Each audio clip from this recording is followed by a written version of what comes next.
Ya, kembali bersama saya Husin Jafar Rahdar sama Ari Kriting. Ri, kita udah ngobrolin Amerika. Ada Sekarang, rasisme di sana. Di Indonesia nih, isu rasisme. Ada nggak, nyata nggak? Ya. Jadi Bib, sebenarnya sebelum saya jawab ya, saya tuh beberapa kali tuh benar diajak forum sama teman-teman yang lain juga, diajak masuk kontennya juga. Cuman saya tuh cenderung nggak mau ngobrolin itu sekarang, karena sekarang menurut saya sih jangan sampai isu-isu rasial dan ketidakadilan sosial di negaranya kita itu kita bicarakan karena ada tren dari luar negeri. Tanpa itu kesadaran kita tidak terbuka. Meskipun sebenarnya saya bersyukur ya, saya senang sekali kejadian di Amerika memicu kesadaran publik di Indonesia juga untuk mencoba mengamati kalau di Amerika seperti ini di negara kita ada nggak, bagaimana nggak. Tapi untuk saya pribadi sih sebenarnya harusnya kita tidak membicarakan ini karena tren. Tapi ini memang berkaitan dengan nasib anak bangsanya kita di suatu tempat di negaranya kita ini. Artinya, ayo serius lah. Serius dan konsisten. Ini ya. Paling utama konsisten gitu. Jangan hanya pas rame aja diomongin tapi besok ada kejadian, malah nggak peduli, malah jadi nggak tahu. komoditi doang akhirnya. Hanya jadi komoditi doang. Nah, untuk rasisme di Indonesia sendiri sih menurut saya sih aksinya ada. Meskipun sebagai warga negara yang baik, saya percaya sebenarnya cita-cita bangsa kita itu tidak memberi ruang untuk itu sebenarnya. Jadi kalau ditanya apakah kita lebih baik dari Amerika, saya berani jawab iya, jauh lebih baik daripada Amerika. Karena aksi rasisme di Amerika itu tidak hanya dilakukan dalam sikap keseharian pelaku rasisme tadi itu, tetapi juga pernah diakomodasi dalam sistem bahwa mereka hak suaranya berbeda, kemudian mungkin secara tempat, katakanlah misalnya toilet atau tempat kerja, tempat duduk di bis dan lain sebagainya itu pernah ada masa di mana orang-orang kulit hitam itu dipisahkan dari orang-orang kulit putih. Nah, untuk saya sih sebenarnya negara kita secara prinsip kebangsaan tidak seperti itu. Sejak awal Indonesia merdeka, mau kulitnya kita hitam atau putih, suara kita dihitung satu, sama semua. Tidak pernah ada satu aturan di Indonesia yang menyatakan orang Jawa dan Sumatera suaranya dua, Kalimantan dan sekitarnya satu. Jadi saya itu lebih cukup bahagia sebenarnya sebagai bangsa Indonesia bahwa cita-cita bangsa kita itu cukup mulia dalam konteks kemanusiaan. Jadi kalau mau dibilang Indonesia dengan Amerika, jauh lebih maju kita sebenarnya dalam konsep kebangsaan menilai anak bangsanya. Tapi dalam perjalanannya, kemudian kan negara kita ini kan jatuh kepada tangan orang per orang yang punya kebijakan-kebijakan masing-masing. Nah, disitulah kemudian menurut saya sih memang ada banyak ketidakadilan yang mungkin dipengaruhi oleh perbedaan ras tadi ini. Contoh sederhananya adalah di Indonesia ini pernah nggak ras Melanesia itu dibicarakan? Hampir tidak pernah. Padahal misalnya saudara-saudara dari Arab boleh membicarakan dirinya sebagai orang Arab dan kebudayaan-kebudayaan Arab, bebas banget, santai. Cina boleh membicarakan kebudayaan-kebudayaan Cina, Melayu, ya kan? Tetapi Melanesia, kapan kita pernah mendengar orang-orang Melanesia membicarakan dirinya dalam konteks Melanesia, rasnya? Mungkin secara kedaerahan iya, tapi kan kebudayaan itu lebih besar daripada batas-batas geografis. Jadi menurut saya sih itu yang menurut saya sih ya memang kita tidak pernah membicarakan diri kita di situ. Misalnya lagi kita dari kecil diajarkan geografi. Indonesia terletak di antara dua benua dan dua samudra. Benua Asia dan benua Australia. Kemudian Samudra Hindia dan Samudra Pasifik. Artinya sebenarnya secara kebudayaan kita itu ada di tengah-tengah. Tapi kemudian kita lebih banyak bicara tentang Asianya kita. Tidak pernah kita bicara tentang Pasifiknya kita, tentang mungkin unsur-unsur Australianya kita, unsur-unsur Hindianya kita, utamanya Pasifik ya. Kalau secara kebudayaan tuh yang paling lekat itu Pasifik. Jadi untuk apa kita di geografi bicara kita terletak di antara Asia dan Australia, Pasifik dan India, tapi kita tidak pernah membicarakan sisi Pasifiknya kita. Padahal itu menarik sekali menurut saya gitu. Pertaliannya kita dengan budaya-budaya Pasifik itu menurut saya itu harusnya kita bisa mengurut sejarah ke sana, dan ketika itu kita lakukan harusnya rasisme itu hilang dengan sendirinya, karena kepribadian saudara-saudara kita di Indonesia Timur, mungkin termasuk utamanya Papua, itu merasa terwakilkan, merasa dibicarakan gitu.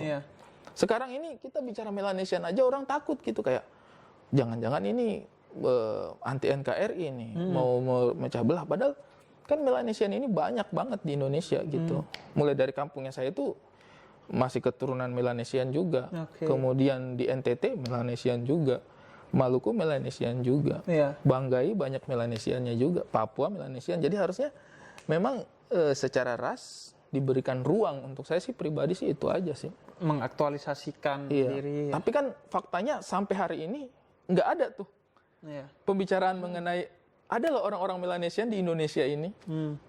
Itu sih yang menurut saya kayak harusnya sih kita bicara tentang itu. Iya. Sejak di sana pun seharusnya, dan itu justru efektif untuk membangun kesadaran anti rasisme nantinya. Benar. Karena mereka mengenal. Iya, mengenal. Kita kan seringkali takut terhadap sesuatu yang tidak kita kenali. Kita justru takut itu karena kita tidak mengenal. Tapi ketika kita mengenal, mungkin justru kita tidak takut. Mungkin gagasan-gagasan inilah yang kemudian secara bertahun-tahun tertutup kan.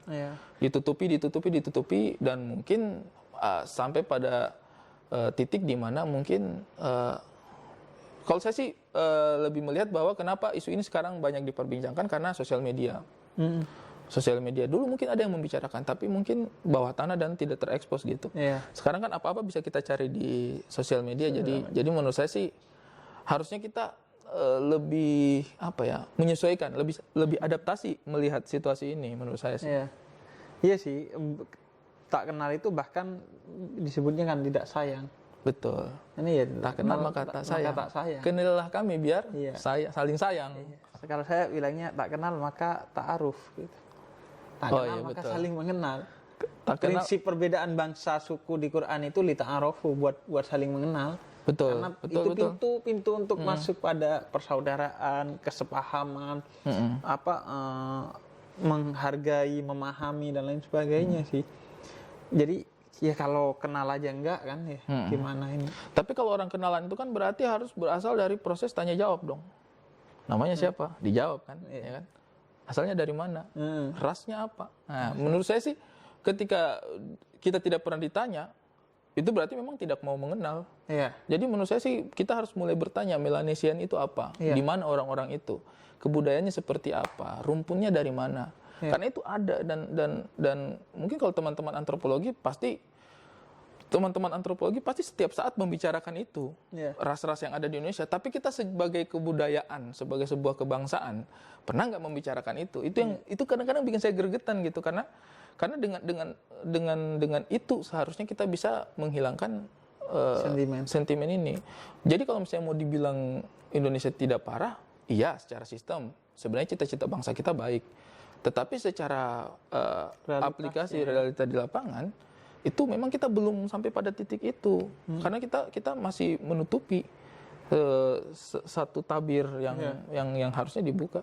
Sebenarnya sih menurut saya ini dirasakan oleh teman-teman Melanesian dari banyak tempat di Indonesia. Cuman di Papua lebih booming, lebih berasa karena memang di sana ditunjang juga dengan situasi politik kan dan latar belakang sejarah yang belum pernah clear nih. Maksudnya belum pernah clear nih bagaimana sejarah yang sesungguhnya seperti apa, karena selalu simpang siur, ada versi ini, ada versi itu, kita nggak tahu nih mau percaya yang mana sebenarnya. Dan lagi-lagi itu butuh ruang untuk dirajut semua kesimpang siuran itu ya, butuh ruang untuk dibicarakan. Dan gini Bib, yang menurut saya sih kenapa banyak teman-teman yang kemudian menuntut untuk kenapa kita nggak diskusi tentang masalah ini. Ya nggak sih? Diskusi-diskusi mengenai ini selalu ditutupin gitu, selalu jarang berhasil sampai ke masyarakat. Padahal menurut saya itu proses edukasi itu sekarang apa yang salah dari apa yang saya sampaikan ini? Ya nggak? Kita itu kalau menurut saya itu kita mencoba menyalahi takdir gitu. Padahal kan nggak tahu, Allah sudah menurunkan orang-orang Melanesian di bumi, di Indonesia gitu. Kenapa kita tidak memberikan ruang untuk mereka? Menurut saya sih sepanjang kita sebagai sebuah bangsa tidak mau menerima kebudayaan Melanesian dan segala macam unsur-unsurnya, rumpunya dari manapun ini, dan berusaha dan tidak pernah mau membicarakan nasib mereka, selamanya berarti kita sedang mengingkari karunia Allah yang sudah berikan kepada kita. Kita selalu bicara bangsa kita beraneka ragam, tetapi salah satu keragamannya tidak mau kita beri ruang. Menurut saya sih sederhana sih untuk melawan rasisme di Indonesia itu. Beri ruang untuk berdiskusi. Jangan takut, jangan khawatir. Iya, ya menghina lukisan berarti menghina pelukisnya. Menghina makhluk Allah ya menghina Allah sebagai penciptanya. Kira-kira seperti itu. Dan itu menurut gue ya masalah banyak orang gitu, banyak suku gitu. Misalnya saya gitu sebagai orang Indonesia keturunan Arab, itu sampai sekarang setiap kemana-mana orang pasti nanya orang Arab ya. Padahal orang Indonesia. Bukan, saya bilangnya bukan orang Indonesia. Wah, orang Indonesia kok gini gitu. Maksudnya kok perawakannya gini. Oh iya, saya orang Indonesia tapi keturunan Arab. Oh, kirain orang Arab di Indonesia gitu. Jadi tetap aja gitu. Keturunan Arab itu menyebabkan seolah-olah masih berjarak dengan Indonesia gitu. Padahal misalnya keturunan Arab itu tahun 1934 telah melakukan Sumpah Pemuda keturunan Arab di Indonesia, bahwa tanah airnya sejak saat itu adalah Indonesia, sampai bikin Partai Arab Indonesia untuk melakukan perjuangan bagi kemerdekaan Indonesia. Dan begitu Indonesia merdeka, partai itu justru dibubarkan agar menyatu lagi dengan seutuhnya. Padahal gitu. Dia sebagai sebuah partai berarti partai tertua dan kuat karena cabangnya sudah di seluruh Indonesia pada saat itu. Kalau mau digunakan untuk kepentingan politik, seksi sekali, tapi tidak. Artinya karena ada semangat persatuan, ada niat baik untuk itu. Iya. Tapi kemudian sekarang malah masih aja dikotominya malah terlihat keturunan gitu, baik itu Tionghoa, Arab, India kan. Jadi sebenarnya itu kita akan sampai pada satu titik pertanyaan, orang Indonesia itu sebenarnya maunya yang mana sih yang jadi orang Indonesia? Yang mana sih yang menurut lu Indonesia nih? Iya, makanya daripada kita susah-susah mencari itu, dan menurut gua absurd sekali sih mencari siapa sih yang orang Indonesia. Ya bahwa semua orang yang bertanah air Indonesia ya sudah. Indonesia. Mau keturunannya apa, toh kalau mau dicari ya semua orang pasti punya jalinan keturunan dengan luar gitu kan. Betul. Iya, jadi itu jadi problem banyak orang sih. Dan arahnya nanti pasti lagi-lagi ke stereotip itu. Oh, kalau Arab itu harus begini. Iya, harus ini kalau Tionghoa itu harus kaya gitu. Makanya dulu di kampung saya kaget kalau ada orang Tionghoa kurang narik becak gitu. Kok kenapa? Apa yang terjadi dengan hidupnya? Padahal ya memang nasib dia lagi begitu ya. Dan bagi saya sih alih-alih menganggap itu hinaan, bagi saya itu ujian. Berarti orang ini sangat terpuji memandang orang Tionghoa harus kaya gitu kan, itu ujian. Saya juga itu punya pengalaman merasakan itu rasisme itu kadang-kadang orang tidak sadar. Menurut mereka mungkin itu nggak apa-apa, tapi menurut saya itu diskriminasi loh. Saya pernah dalam suatu kesempatan stand up memaparkan materinya saya, terus saya itu menyebut Sumpah Pemuda. Kita itu sudah menyatakan diri sebagai satu kebangsaan pada saat Kongres Sumpah Pemuda yang kedua 28 Oktober 1928. Tepuk tangan penontonnya, wajahnya itu kagum banget. Saya dalam hati, kenapa heran? Memang orang Timur nggak boleh punya pemahaman sejarah gitu, kayak seakan-akan itu adalah kemajuan yang luar biasa banget, kayak wow, dia udah tahu Kongres nih, wow. Levelnya gitu, kayak ngeremehin banget. Dalam hati saya tuh kayak, kita ini segininya ya dianggap nggak punya pengetahuan, sampai ketika kita menyebut tanggal-tanggal yang kita pelajarin dari SD aja udah hebat banget gitu, kayak itu diskriminasi menurut saya ya. Untuk saya pribadi itu kayak oh berarti cara pandang orang-orang ini segininya kepada kita. Bagaimana misalnya orang Timur berharap punya banyak kesempatan di ruang-ruang yang membutuhkan SDM yang cukup unggul gitu, ketika publiknya masih melihat kita menghafal tanggal Kongres Sumpah Pemuda aja sebuah kehebatan dan kemajuan. Saya pikir generasinya kita Indonesia Timur banyak yang punya pemahaman lebih dari itu. Jangan lu heran lihat satu orang Timur ngomong Kongres Sumpah Pemuda gitu. Iya, sama kayak gue kalau pakai batik gitu. Wow. Gitu. Ya mungkin orang kayak muji gitu, wah pakai batik gitu. Padahal ya dalam hujan itu justru meremehkan keindonesiaan kita kan. Sepakat. Seperti mereka memuji saya, meremehkan pengetahuan saya, dan mungkin banyak orang gitu, kayak itu yang menurut saya sih harus, paradigma itu yang harus mulai dirubah gitu, diubah pelan-pelan sih. Iya. Iya sih. Memang artinya pada akhirnya rasisme itu sesuatu yang sangat halus gitu, melingkupi perasaan seseorang kan, yang memang harus memiliki ruang yang luas untuk Betul, dibicarakan betul. agar betul detail-detail kecilnya kita merasakan, karena kalau enggak ini mengenai perasaan orang yang salah-salah bisa orang itu gak nyaman gitu. Dan orang pengen muji gak taunya itu melukai perasaan orang lain, sehingga memang harus punya ruang yang sangat luas, yang intens melakukan pembicaraan ini dan menghadirkan orang-orang yang mengerti tentang ini dan memang betul-betul orang yang menjadi subjek di isu itu agar betul-betul clear sih. Solusinya tepat gitu. Jadi benar karena tahu sumber permasalahannya apa. Karena kalau nggak tahu masalahnya gimana mau bikin solusi gitu. Kalaupun maksain bikin solusi akhirnya nggak tepat sasaran. Boleh nggak sih bukan orang Timur ngomongin Timur, bukan orang Arab ngomongin Arab, bukan orang Melayu menjadi stand up komedian dengan personanya Melayu atau materinya Melayu? Untuk saya pribadi sih nggak harus. Tapi memang sebaiknya kita mendengar dari mereka. Sebelum kita membicarakan pemahaman kita terhadap isu itu, menurut saya sih nomor satu kita dengarkan dulu mereka bagaimana tanggapannya terhadap isu itu. Jadi misalnya katakanlah ada hal yang terjadi di Palestina misalnya. Boleh dong saya memperjuangkan Palestina? Boleh nggak? Iya, tentu. Malah itu yang kita harapkan. Kan? Iya dong. Kita memperjuangkan Palestina tentu saja boleh. Tapi terutama kita harus mendengar orang-orang Palestina maunya apa nih. Ya, intinya kita tahu apa yang terjadi dan punya kompetensi untuk berbicara itu. Demikian pula dengan Papua. Jadi ketika misalnya kita bisa membicarakan Palestina dengan penuh rasa kemanusiaan dan simpati dan perasaan yang terluka terhadap apa yang terjadi pada masyarakat Palestina, maka kenapa kita tidak melakukan hal yang sama? Iya. Hal terkecil, Ri, yang bisa dan boleh kita lakukan untuk kita yang nggak punya kompetensi atau concern tentang Papua atau tentang rasisme gitu. Menurut lo yang paling kecil, yaudah kalau kita nggak ngerti apa yang harus dilakukan? Gitu. Kalau menurut saya sih mendengarkan, menyimak, sehingga kita tidak terjebak pada satu sudut pandang. Karena begini, menurut saya itu sekarang Indonesia itu kita itu terjebak dalam pola pikir ketika ngomongin Papua maka kemungkinan besar kita tidak pro pada Negara Kesatuan Republik Indonesia NKRI. Padahal menurut saya enggak gitu. Kita pernah ada pada satu momen di mana resolusi-resolusi damai dan resolusi-resolusi baik itu berusaha dicapai di zamannya Gus Dur.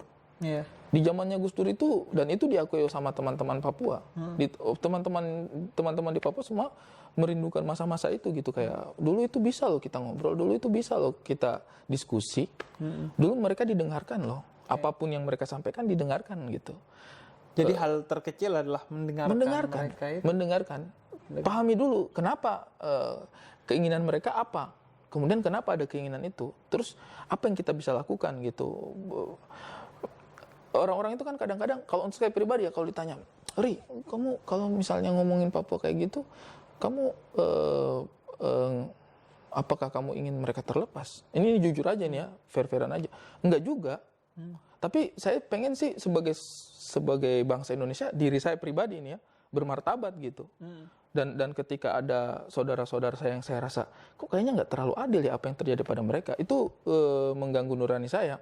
Dan menurut saya konflik di sana itu tidak hanya melibatkan antara pihak pemerintah dengan masyarakat sipil saja, tapi justru masyarakat sipil terjebak dalam himpitan itu menurut saya. Jadi untuk saya pribadi sih bukan sepenuhnya salah pemerintah juga. Pemerintah kita berusaha mencari resolusi-resolusi, cuman menurut saya sih itu pasti tidak mudah memang. Karena ada unsur politik, ada unsur historis yang tadi harus kita bicara ini sensitif sekali. Sensitif sekali. Jadi menurut saya sih, untuk saya pribadi sih banyak mendengar dulu, banyak menarik informasi. Kemudian kita putuskan dulu, kita bisa putuskan bersama gitu, kayak oh iya sih ini harus diperbaiki. Karena menurut saya sih ada harapan untuk memperbaiki itu gitu. Saya tuh pernah ada satu event. Dan ini kisah nyata ya. Saya tuh pernah ada pada suatu event, dihadiri oleh beberapa perwakilan. Dan kemudian briefingnya kepada saya itu, ini IO-nya langsung briefing, Mas, tolong jangan singgung masalah merdeka ya. Saya diminta tuh, Mas Ari nanti kalau stand up nggak usah ngomongin masalah merdeka. Itu sangat melukai hatinya saya gitu. pertama saya nggak punya pikiran untuk ke arah sana. Saya nggak punya juga tujuan, saya nggak punya materi tentang itu. Tiba-tiba saya di briefing karena ada beberapa orang yang mungkin harus dijaga perasaannya gitu, kayak kenapa? Padahal saya nggak pernah punya isu itu gitu. Akhirnya itu mengganggu pikiran saya. Saya naik panggung 3 kata yang saya ucapkan, merdeka, merdeka, merdeka. Bodoh amat. Bodoh amat. Karena menurut saya merdeka gitu. Saya hidup di Indonesia, merdeka. Iya. Iya, dan artinya kalau menurut saya rasisme itu masalah dasar sekali. Artinya kalau warna kulit, suku aja bisa menjadi masalah bagi kita, apalagi gagasan, pikiran yang sifatnya tidak bersifat fisik gitu, pasti akan jauh lebih menjadi masalah. Menerima perbedaan fisik saja tidak bisa, apalagi menerima perbedaan pandangan, agama dan lain sebagainya akan jauh lebih susah. Ya, dan ini juga, Bib, maksud saya dalam agama juga sudah diajarkan gitu bahwa melihat manusia dengan pandangan berbeda itu bisa berujung pada sesuatu yang lebih jauh lagi. Pembunuhan tadi ini kan awalnya cuma nggak suka orangnya aja nih, nggak suka fisiknya nih, tapi kemudian berujung pada kejahatan yang jadi lebih besar. Jadi menurut saya memang rasisme itu bisa memicu kita melakukan ketidakadilan yang lebih jauh lagi. Jadi memang itu basic banget. Makanya kalau Nabi itu mengajarkan di tengah perbedaan kita dengan orang lain,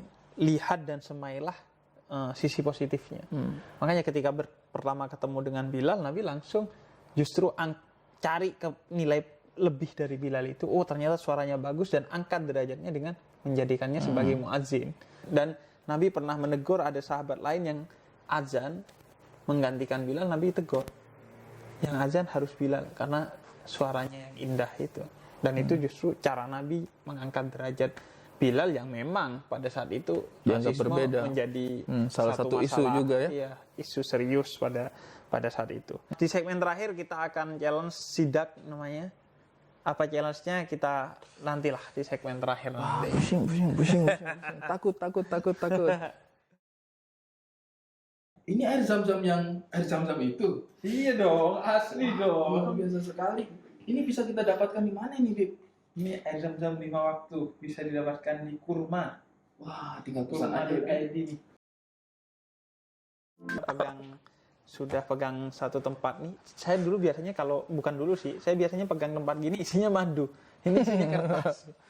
Saya nggak pernah sih megang tempat itu. Teknologinya belum nyampe pas saya kecil. Ini biasanya madu tuh. Terus ada kayu-kayunya yang buat ngambil madu tuh. Nah, tapi ini beda. Ini isinya kertas, di dalamnya ada tantangan untuk saya. Challenge tadi. Challenge, ada petunjuknya di dalam.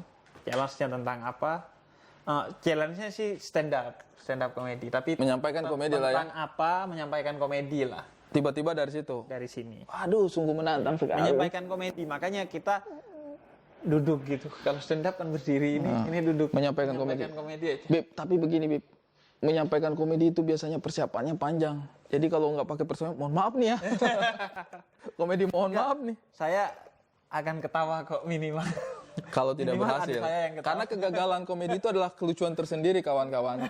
Mungkin hari ini biasanya kalian menikmati komedi yang berhasil. Mungkin hari ini kalian menikmati komedi yang saking garing nggak berhasilnya ya. Habib, ada saja nih Habib ya. Silakan ambil satu. Ini harusnya komediin apapun yang tertulis itu. Yang terisi di sana. Wah, hukuman untuk bintang Emon. Enggak, bukan. Itu udah lucu. Kejadian yang menimpa bintang Emon sungguh tragis ya, tragedi. Pahala. Waduh. Habib, ini berkaitan sama agama nih. Pokoknya ada apa-apa saya salah ngomong, Habib aja ya. Pokoknya Habib aja nih. Pahala. Ya, sebenarnya sih kalau saya sih cukup, kalau dalam beribadah itu kan kadang-kadang kita selalu diajarkan ini pahalanya segini, ini pahalanya segini. Tapi pada akhirnya saya itu meyakini bahwa dalam beribadah itu harusnya yang kita utamakan itu adalah keikhlasan. Iya, keikhlasan. Karena repot Pak kalau ternyata kita terpaku pada pahala. Saya pernah baca itu pahalanya orang menyapu diberi ganjaran pahala 7 ukuran pahala gitulah, apalah pokoknya ada ukurannya. Kan repot Pak. Sambil menyapu orang 7, 14, 21. Catat nih, jangan lupa nih. kan kita nggak bisa tuntut juga gitu mungkin Bib. Jadi menurut saya sih ibadah mending mengharapkan keikhlasan aja, ridho ya daripada pahala. Aduh, takut salah. Mudah-mudahan lawakan saya menjadi pahala. Berharap juga ternyata ya, berharap juga. Lagi dong. Aduh. Sekali lagi nih, karena yang tadi nggak tayang ya, kayaknya ini bisa menimbulkan pro kontra nih. Dosa. Ya. Tadi pahala, sekarang dosa. Aduh, dosa nih. Ini jokes pada umumnya nih. Jokes pada umumnya. Jadi pada suatu masa nih ada seseorang sedang makan. Dia makan. Terus pas dia mau bayar kan di kantin sekolah kan, dia habis makan. Pas dia mau bayar, datang setan membisikkan dia untuk berbuat dosa. Hei, nggak usah bayar, kabur aja. Wah, dia benar juga ya, kan rame kan. Terus akhirnya dia, Bu, kembalian saya belum tadi 5.000. Setan ngajarinnya nggak usah bayar. Sama manusia jadi minta kembalian. Itulah hebatnya manusia itu dalam mengolah dosa, bisa lebih daripada setan. Bisa lebih kreatif. Wah, saya biasanya beli pentol gitu tuh. Iya. Udah makan ya, kembaliannya Pak. Padahal belum bayar. Udah makan pentolnya padahal. Manusia itu dosa bisa lebih berdosa dari setan loh ya. Hati-hati jangan. Kayaknya suatu hari setan kehabisan job desk. Betul. Dia nganggur. Ngapain ini? Aduh. Dia bisikin apa, kelakuannya lebih daripada itu kayak. Apa dia mau bisikin saya nih? Makanya. Dan dia kayaknya kalau menghina satu sama lain suatu hari setan, dasar manusia. Iya. Kelakuan lu kacau banget, lu kayak manusia. Padahal setan yang melakukan itu ya. Oke, teman-teman. Kita di penghujung sidak ini, diskusi mendadak, dan intinya adalah silaturahmi. Sehingga semua yang kita bicarakan tujuannya adalah untuk bersilaturahmi, untuk membangun kasih sayang di antara kita semua dengan keterbukaan hati dan keterbukaan pikiran. Jadi apapun yang kita bicarakan, tadi kita sudah simpulkan bahwa tujuannya, niatnya dan dijalani dengan semangat kebaikan bersama. Betul. Ya kan? Nah, ada ini enggak kesimpulan yang mau lu sampaikan? Ya mungkin sih kalau dalam kesempatan yang sangat berharga ini untuk teman-teman di luar sana mungkin karena sekarang trennya lagi banyak yang menaruh perhatian terhadap aksi rasisme, saya pikir sih kita harus melihat kembali sebelum kita mengoreksi negara lain, tempat lain, kita harus koreksi dulu apakah kita sebagai sebuah bangsa sudah terbebas dari aksi-aksi jahat rasisme itu, atau mungkin masih ada. Kalau masih ada, mari kita perbaiki sama-sama agar kita menjadi bangsa yang lebih bermartabat. Itu sih. Bercermin sebelum berdakwah, saya tuh pernah bilang begitu. Jadi melihat diri sendiri dulu dan kemudian mendakwahkan apa yang menjadi hasil dari koreksi kita kepada diri sendiri, sehingga kita punya kedalaman dalam menyampaikannya. Betul. Dan mengawali dakwah itu ke diri sendiri. Jangan sampai berdakwah keluar diri sendirinya jebol gitu. Itu betul. Sama Quran dimarahi lah orang-orang yang seperti itu. Ya, betul. Oke, terima kasih teman-teman. Semoga kita dapat pembelajaran bersama, dan ini bukan walaupun tadi sudah ada kesimpulan tapi bukan akhir.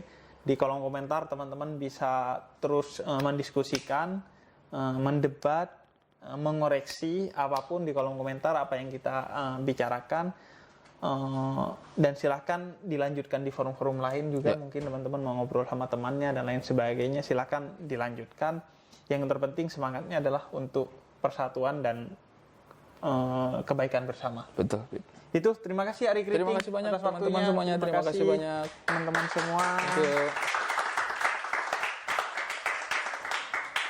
Oke, sampai jumpa di sidak selanjutnya dengan